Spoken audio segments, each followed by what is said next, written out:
नमस्कार दोस्तों, ओम साई राम। मैं सुजय खंडेलवाल फिर आपके सामने प्रस्तुत हुआ हूँ इस साई चैनल पर साईं के लीलाओं के बारे में, साईं की पुरानी बातों के बारे में आप लोगों को बताने के लिए। तो ये दिसंबर का महीना है और इस महीने में 2010 में कुछ स्पेशल हुआ था और वो स्पेशल क्या हुआ था वो मैं आपको बताना चाहता हूँ। ये साईं का थर्सडे साईं वार होता है और थर्सडे को साईं की पालकी निकलती है। तो ये पालकी की प्रथा कैसे शुरू हुई इसके बारे में आपको मैं बताना चाहता हूँ। 10 दिसंबर 1910 शिरडी में बहुत तेज़ बारिश, आंधी तूफान आया था और काफ़ी जल का स्तर बढ़ गया था और उस टाइम में शिरडी वासियों को एक भय प्रतीत हुआ था कि साईं जो द्वारका माई में थे वहाँ सुरक्षित उन्हें नहीं प्रतीत हो रहे थे। तो उन लोगों ने साईं को शिफ्ट किया था चावड़ी में और चावड़ी में जो शिफ्ट किया था, जो कि बूटीवाड़ा के अंदर में ही है, तो वहाँ चावड़ी में शिफ्ट किया और उसके बाद से साईं हर ऑल्टरनेट डे एक दिन द्वारका माई में और एक दिन चावड़ी में रहते थे। 1910 से लेके 1918 तक 8 वर्षों तक साईं बाबा इस तरीके से एक दिन यहाँ और एक दिन वहाँ रहते थे। तो जब द्वारका माई से चावड़ी साईं जाते थे तो उस टाइम पर उन्हें उनके साथ में छत्तर और डोल नगाड़े और सब कुछ साथ में सब लोग जाते थे और वहीं से साईं का ये थर्सडे का जो पालकी का प्रोसेशन है वो शुरू हुआ और ये आज भी चलता आ रहा है। हर बृहस्पतिवार को, हर थर्सडे को साईं की पालकी ना सिर्फ शिरडी में निकलती है बल्कि जहाँ जहाँ साईं के मंदिर है वहाँ वहाँ हर बृहस्पतिवार को साईं की वो पालकी निकलती है और लोग उसे एंजॉय करते हैं। साईं की धुन बजती है, साईं के मंत्र उच्चार किए जाते हैं। तो वो मैं आज भी उन दिनों के बारे में सोचकर कितना खुश होता हूँ। वो लोग कितने भाग्यशाली होंगे जिन्हें साईं को जीवित देखने का अवसर मिला। उनके साथ में वो पालकी में साईं को चावड़ी में ले जाने का अवसर मिला। कुछ 110 साल पहले की ही बात है कि साईं का ये चावड़ी का प्रोसेशन शुरू हुआ था, ये पालकी शुरू हुई थी और आज भी चलती जा रही है। साईं का पार्थिव शरीर शायद शायद नहीं, आज है नहीं हमारे पास, बट साईं आज भी हमारे आसपास ही हैं, हमारे हर भक्त के दिल में बसते हैं और साईं की लीलाएं आज भी उसी प्रकार से चलती आ रही हैं जैसे कि जब साईं का शरीर था तब चलती आ रही थी, आज भी वैसे ही चलती आ रही हैं। तो ये साईं की लीलाएं आपके सामने मैं प्रस्तुत करता जा रहा हूँ और करता रहूँगा। अलग अलग साईं के भक्तों के साथ में आपके सामने ये प्रस्तुत करूँगा। I used to actually go about denouncing gods and godmen and things like that. For a period of time, I was an atheist. Until one day, a small incident happened. This was just after we got married. I got married and grown up, and I was all this while I was quite agnostic. My wife came from a family of devotees, and when we got married, I learned that my wife had a huge accident before marriage, and her father, my father-in-law, late father-in-law, he was also a very bitter anti-saints and anti-godmen person until one day Sai Baba came in his dream and told him that your daughter will be all right. She was in coma for 6 months. Oh. She will be all right. And he dismissed it as a dream and doctors had given up on it. But slowly, within a week or so, my wife was up and about, and she was she became normal. That was the time it struck me that there is a presence in my life that who's controlling every single moment of my life. And after that, many small incidents happened, which I started noticing. For example, after we got married, we were looking for a house. Those days, my salary was, I'm talking about 1976, 78, I think, yeah. My salary was about 750 rupees. And we were trying to rent a house for about 100 odd rupees. We simply couldn't get one. Then one fine day, a friend of my father's found a house for us. And we went and then we started doing puja in that house. That house was somehow not suitable, and within a very short period, 3 months later, we moved to a better house for the same rent. And when we moved into that house, my wife had a relapse. So I was trying to get to a doctor. Then my mother-in-law came in and she brought some vibhuti and put it on her. And sure enough, she became okay. So there were so many such small incidents which happened, started slowly, bringing home to me the fact that my life is not my own. I have no control over it. Finally, somebody else is controlling it. What I can control are my actions and my thoughts and my words. Similarly, when we got transferred to Kanpur, we kept looking for houses. In one, we were driving past, one house we saw, which had the photograph of Sai Baba. Right? And it was actually far beyond what we were looking at. It was a 3-bedroom house. For some reason, the owner took a liking and we got that house. Similarly, house is just one part. When we had moved into Kanpur, people told us there were so many good schools, but it was impossible to get an admission. We went into Jaipur, yes. But you have the best known schools here. It was impossible to get collectors and ministers used to be queuing up in front of the principal's office. When we went there, I saw Sai Baba's photo on I think the principal's table or the vice principal's table. At that moment, I knew I was going to get the. And we waited. The principal had actually forgotten that, I was waiting for him. After some 4 or 5 hours, he was actually leaving. He said, "Hey, why are you waiting here?" I said, "Sir, we came to meet you because I don't know anybody else in town. I want an admission for my daughter." He just looked at us. He called us in. He said, "Admit." We got the admission. Nobody could believe it. So there were so many such small incidents which finally convinced me that Sai is an ever-present entity in actually everybody's lives, but some people realize it at some point.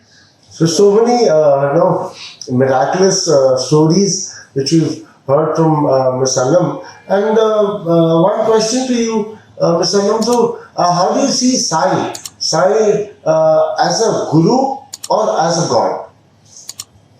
I see Sai as a presence. As a presence. Because I see Sai in everything, everyone. मैं कृष्ण पूजा करूँगी, साई है. मैं किसी के बच्चा देखूँगी, वो बच्चा साई है. मेरे लिए कोई कुछ करेगा, वो मेरे लिए उस वक्त की साई है. मेरे से कोई कुछ मांगेगा, साई आके मांग रहा है. तो I keep him as a presence, so that's also my guiding force. Like when I'm in doubt about whether I'm doing something right or wrong and I'm not sure, and I say, okay, Sai is sitting and watching. Is there something you would want to hide from him? Then don't do it. If it's something you want to hide from your children, don't do it. So these principles alone guide everything I do. So for me, and beyond that, I don't run after anything. I don't run after money. I don't run after property. There's a lot of property in dispute and people keep saying, "Tumhara itna property." I said, see, there's nothing is anybody's property. It's all Sai's property. If he wants me to enjoy it, he will bring it to me. If he doesn't want me to enjoy it, no matter how much I run after it, I'm wasting my life. And he's given me so much. What do I want? I have a good husband. My children have turned out well. And my mother, I'm very close to my mother. The reason I use the present tense is because I don't feel she's gone. And there was a period, I think it was, remember the Bombay blast 2011 or 8, Yeah. right? At that time, my mother was in Chandigarh with my brother. Initially, she was in Delhi and then she was in Chandigarh. And I would talk to her 5 days a week. She was suffering from dementia, but she would only recognize my voice and she would wait for my call. So I would go to her every couple of months. But that particular period of 7-8 months, I must have booked at least 20-30 tickets and have had to cancel it for some reason or the other. One of them being when I was coming from Bombay and the Bombay blast had just started. So we could see all the thing on TV and we didn't know when it would end. Initially we thought 2-3 घंटे में होगा. So I was feeling very, very upset and I was thinking, Baba, why am I not able to go to my mother? I want to see her. She's old. I'm not being able to see her for 5-6 months. He said, don't worry. Your mother will come to you whenever she wants. She will, no, he said, I said, what if something might, because my brother kept saying she may not last very long. So I said, what if I don't see her before she goes away? And he said, she will not go. You're the closest to her. I was always her favorite child. I'm the 4th among 6 children. So he said, she will not go without saying bye to me. तो मैं यही सोच रही थी लेकिन मेरा ticket हो नहीं पा रहा था. Something or the other would come up and I would have had to cancel that ticket or the ticket would get cancelled. Then one evening, Suresh was traveling. I had just come from an assignment. So it was at dusk kind of time. When it is, हम दिए जलाते हैं उस time पर त्रिसंध्या बोलते हैं. And I had just come, so I had a coffee and I was resting on the sofa. I was not quite asleep, but not quite awake, on hazy face. Suddenly I heard my mother, Anna, Anna. And she would always, keep telling me, तुम इतना भाग दौड़ मत करो, in Tamil. So, सब कुछ आराम से करोगे. Even for coming there, I was telling her, I'm not able to come, my tickets are not happening. She said, it's okay, इतना भाग दौड़ मत करो.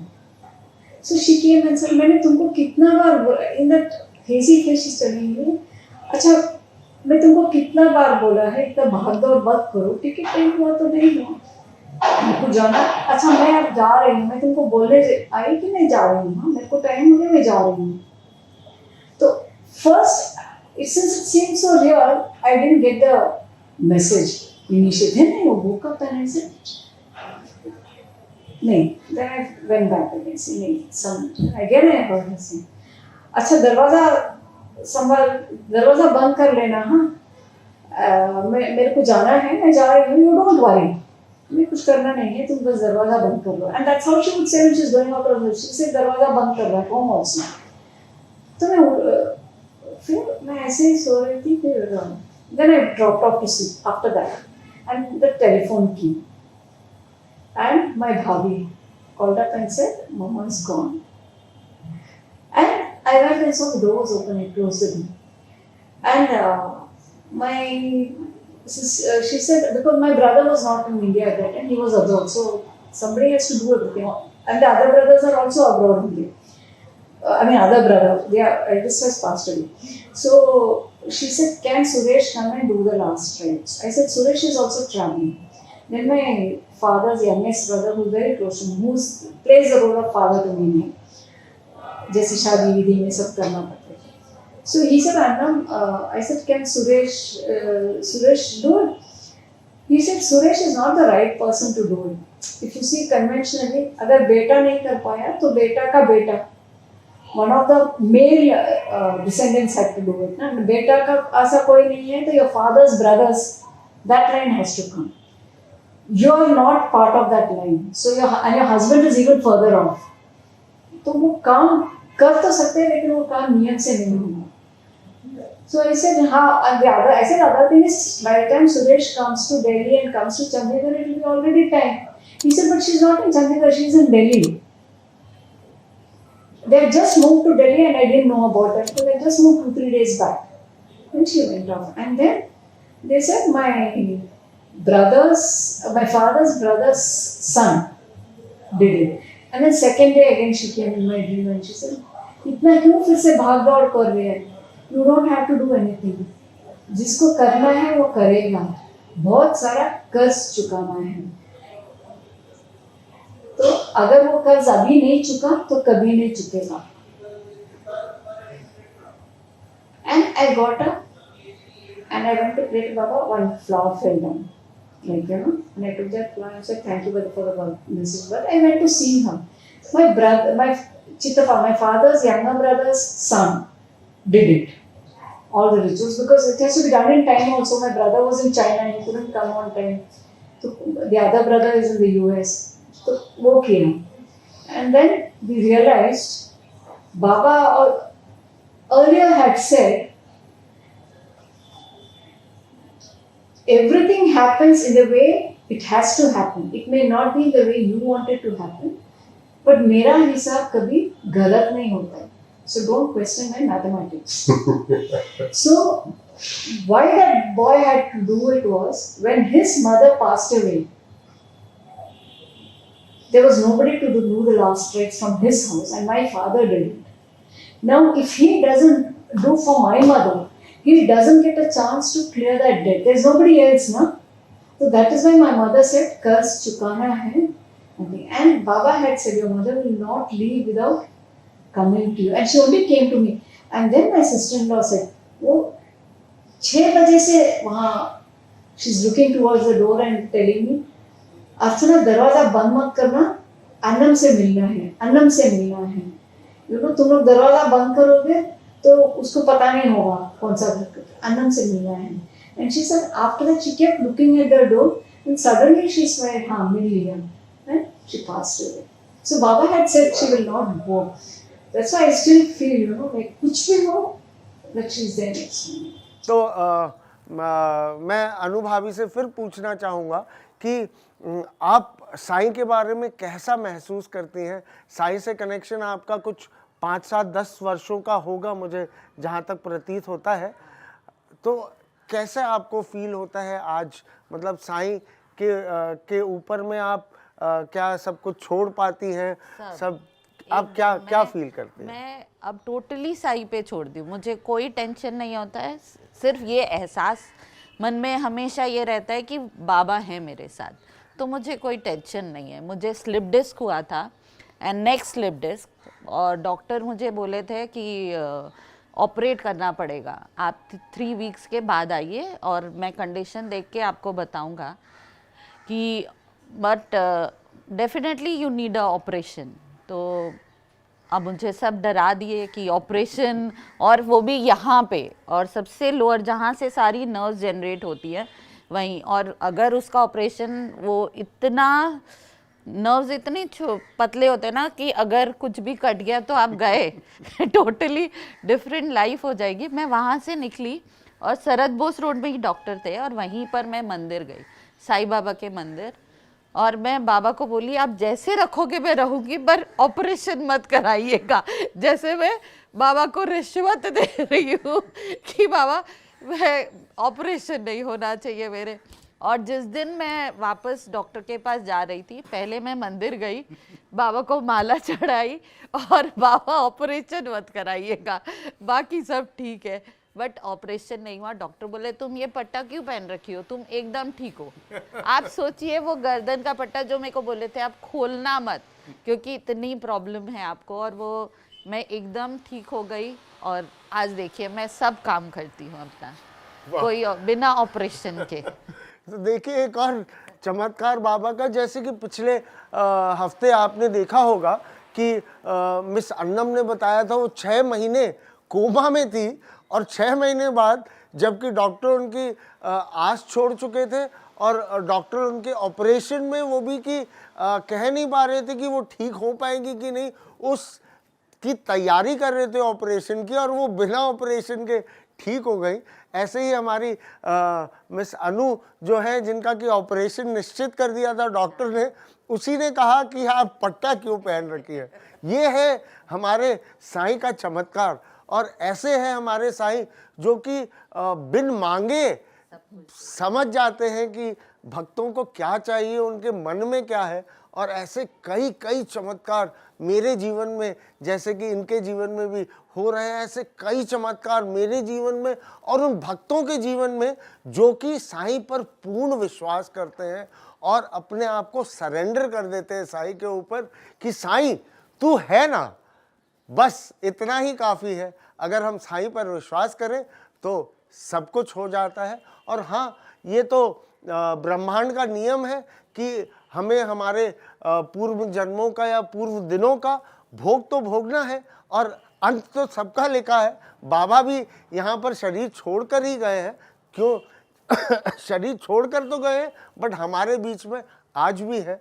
तो ऐसे स्पिरिचुअल सोल को फिर से हमारा नमन और बहुत बहुत नमस्कार। ओम साई राम। आप हमारे साथ में जुड़े रहिए इस चैनल पर और चमत्कारों के बारे में जानने के लिए, साईं के बारे में जानने के लिए। अगर आपने अभी तक सब्सक्राइब नहीं किया हो तो सब्सक्राइब का बटन दबाएं और मुझे आप फेसबुक, इंस्टाग्राम और लिंक्डइन में भी फॉलो कर सकते हैं। तो देखते रहिए और अगले एपिसोड का इंतज़ार करिए। धन्यवाद। ओम साई राम।